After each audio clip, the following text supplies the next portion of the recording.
Wassalatu wassalamu ala Rasulillah Sayyidina Maulana Muhammad bin Abdullah wa ala alihi wa sahbihi wa man tabi'a sunnata iqtida bihuda. Qala Sayyidina Imam al-Kutub Al-Habib Abdullah bin Ali al-Haddad rahimahullah rahmatal abrar wa amadana bimadadil wafir fid darain.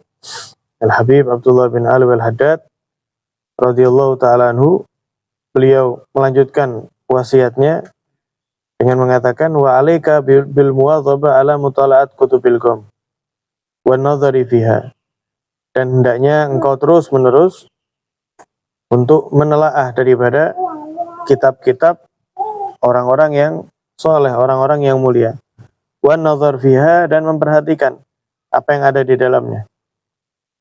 Kenapa? Fa inna fiha al-hidayah ila ma'rifatillahi khassah, karena di dalam kitab-kitab mereka tadi itu terdapat hidayah ma'rifat kepada Allah Ta'ala secara khusus.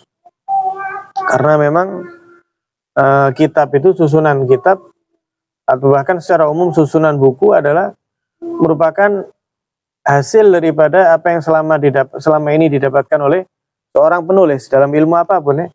Orang dalam ilmu apapun, kemudian beliau membukukan hasil pikirnya, maka apa yang beliau tulis itu adalah ringkasan apa yang selama ini beliau ketahui selama hidupnya. Nah, begitulah para ulama, begitulah para aulia. Ketika mereka menyusun sebuah kitab, maka apa yang mereka fahami daripada ma'rifat, apa yang mereka rasakan daripada ketenangan jiwa, daripada keluhuran hati, kedekatan dengan Allah, itulah yang kemudian mereka tuangkan di dalam kitab-kitab mereka. Sehingga jika kita ingin meniti menjadi orang yang baik, maka tentu caranya adalah selalu menelaah daripada kitab-kitab mereka. Karena di dalamnya terdapat hidayah kepada ma'rifatnya Allah Ta'ala. Wal irsyad ila islahin niyat. Begitu juga yang gak kalah pentingnya itu, hadirin, dalam kitab-kitab mereka itu ada bimbingan untuk bagaimana kita ini memperbaiki niat dalam beramal. Karena Allah Subhanahu wa Ta'ala di dalam hadis qudsi sendiri mengatakan ya, yang maknanya tadi itu, ana aghna syuraka anisyarik. Aku adalah Tuhan, aku adalah zat yang sangat tidak membutuhkan kepada selainku.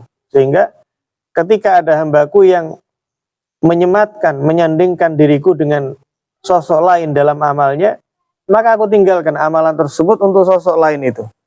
Jadi misal ada orang sholat karena Allah dan karena orang, Allah Ta'ala menyatakan wes PPN wes, ibaratnya ya wes tak kasihkan ke orang itu wes, saya tidak mau. Kenapa? Karena saya tidak butuh sama ibadah kamu. Jika ya terlebih ketika engkau sandingkan tadi itu kepada zat yang lain.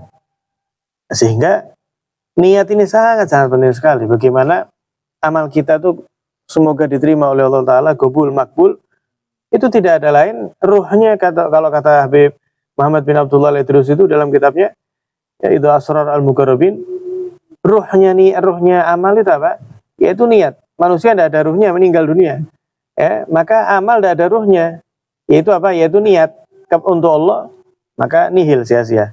Meskipun secara zahir, secara zahir nampak sholatnya, ngajinya, puasa, bahkan haji, umroh, jauh, capek, mungkin banyak uang yang dikeluarkan, tapi niatnya keliru, nol besar, tidak ada. Dia pulang kayak dia pergi. Na'udzubillah min dzalik. Ngeri sekali ini ya. Dia pulang ke rumahnya setelah haji, setelah umrah misalnya, atau setelah amalan-amalan yang besar, sebagaimana dia nggak berbuat apa-apa. Ini tidak ada lain gara-gara apa? Karena niat tadi itu, tujuan.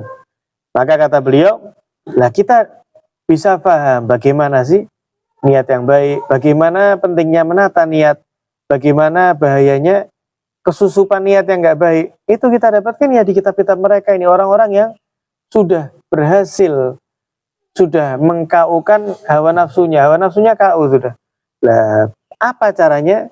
Bagaimana langkah-langkahnya? Tidak bisa kita dapatkan kecuali dengan mempelajari Kutubul Qom, kata Imam Al-Haddad, dengan mempelajari daripada kitabnya mereka para ulama.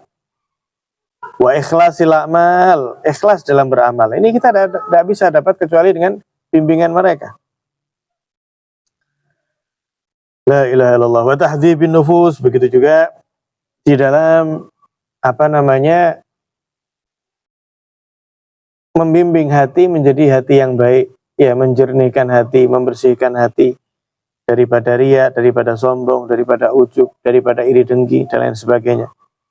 Ini butuh proses. Prosesnya dari mana? Dengan menelaah daripada kitabnya para ulama. Bagaimana kita diajarkan?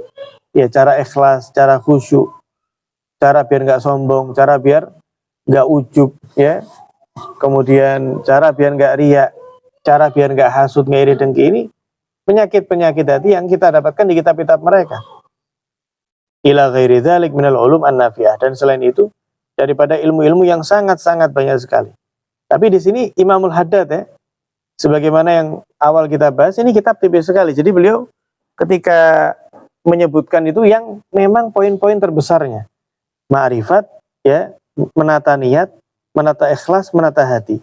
Karena sebanyak apapun amal yang kita perbuat, jika tidak ada keempat hal ini, maka tidak bernilai sedikit pun dinilai di mata Allah Ta'ala. Ya.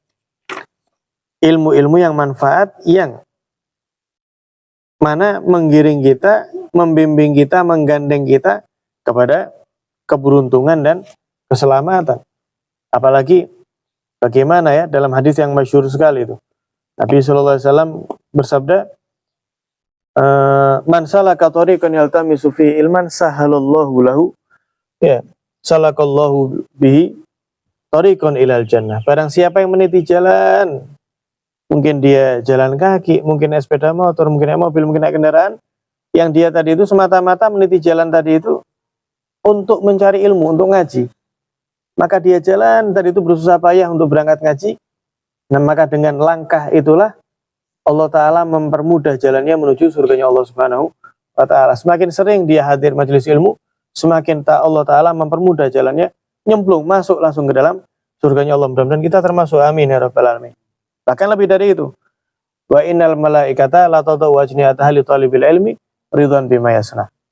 Bahkan para malaikat pun menghempaskan, ya, sayapnya kepada para santri semata-mata apa? Kepada para pencari ilmu, karena ridho dengan apa yang diperbuat tadi itu. Apa maksudnya malaikat itu menghempaskan sayapnya? Ada yang mengatakan itu merupakan kiasan bahwa sangat merendahnya para malaikat kepada para penuntut ilmu. Atau ada yang mengatakan malaikat menghempaskan, ya, menutup daripada sayapnya. Kenapa? Untuk turun dan ikut hadir di majelis ilmu tersebut. Ada yang mengatakan, ya, itu adalah bentuk daripada pengagungan para malaikat kepada orang yang hadir majelis ilmu. Bahkan ada pendapat yang keempat mengatakan makna daripada malaikat meletakkan sayapnya itu, yakni makna tahmilu alaiha wa tu'inu ala bulughi maqsadih. Malaikat itu ikut gendong daripada hamba tersebut tanpa terasa dan menyampaikan hamba tersebut kepada tempat tujuan ngajinya tadi itu. Dan ini luar biasa sekali, ya. Juga sebagaimana dalam hadis yang masyhur, ya, bahwa mencari ilmu lebih afdal daripada sholat 1000 rakaat, kemudian ada alf marid, mengunjungi, nyambangi 1000 orang yang sakit, dan ikut mengurusi 1000 daripada jenazah.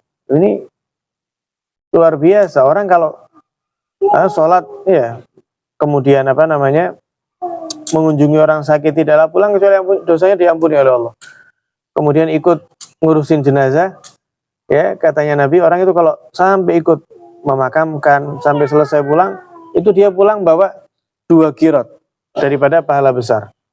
1 qirot itu sebanyak gunung Uhud. Mungkin nih kita sekarang ini, ya, oh iya hadisnya Nabi seperti itu, tapi nggak kelihatan gitu loh. Ketika nanti orang-orang tadi itu di akhirat, dia baru, loh, iya ternyata segini pahalanya, sebanyak ini, sebesar ini. Dan nanti di akhiratnya, sekarang ya tidak kelihatan. Coba sekarang kelihatan, ya, orang mungkin berbeda, ya. Orang mungkin berbeda.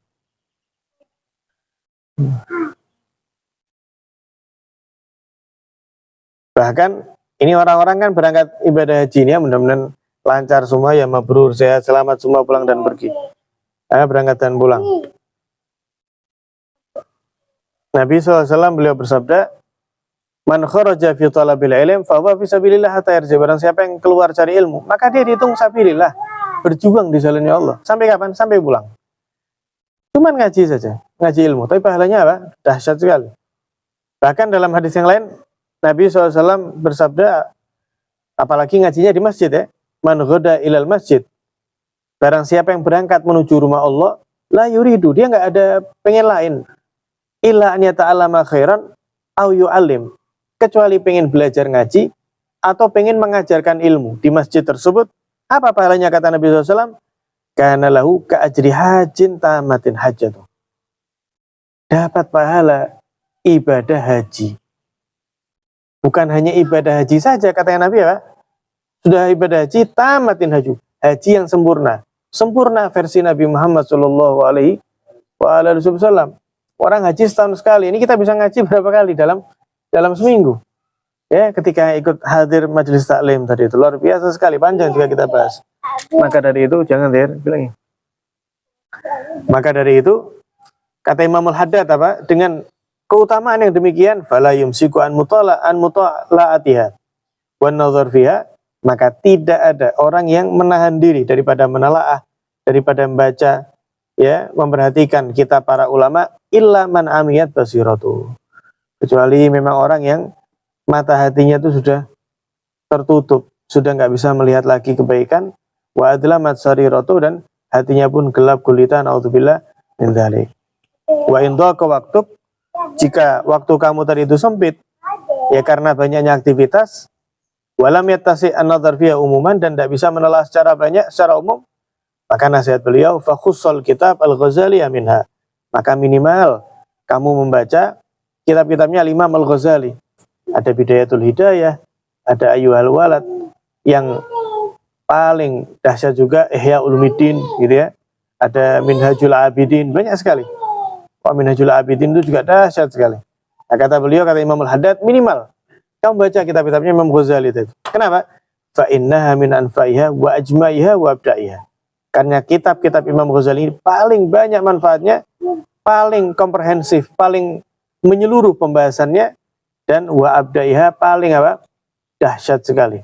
Isi-isi yang dituangkan oleh Al-Imam Hujjatul Islam Al-Imam Al-Ghazali di dalam kitab-kitabnya. Karena seperti yang tadi saya bilang, bahwa kitab ini adalah hasil daripada apa yang Allah Ta'ala berikan pada hamba tersebut. Imamul Haddad, kitab-kitab beliau ini adalah ya sekelumit daripada apa yang ada dalam Imam Haddad dan dituangkan oleh Imam Abdullah bin Ali Al-Haddad. Imam Ghazali pun demikian.